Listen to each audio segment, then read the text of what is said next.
How to set out of office in Teams mobile app. Hey guys, welcome back to this YouTube channel. Today I will show you that how can you set out of office in Teams mobile app. So let's get started. On this process, at first you will have to open Teams mobile app on your device.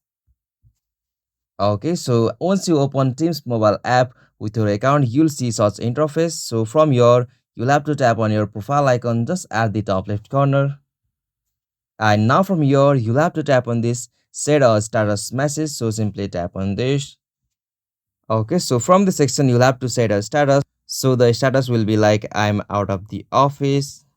Alright, so once you're done from here, you can also go with that options like so when people message me. So right now I'm not enabling this option. So after you complete from here, you'll have to just tap on this done option just at the top right corner.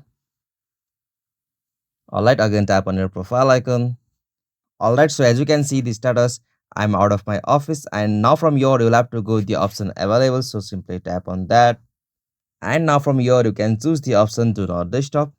Alright, so once you're done from here on your profile will be visit to others like do not disturb me and I'm out of the office. So in this way you can set out of your office in Teams mobile app. Hope you found this video helpful to you. Please don't forget to subscribe our YouTube channel for more quick and short tutorial like this. Thank you for watching this video. Have a nice day.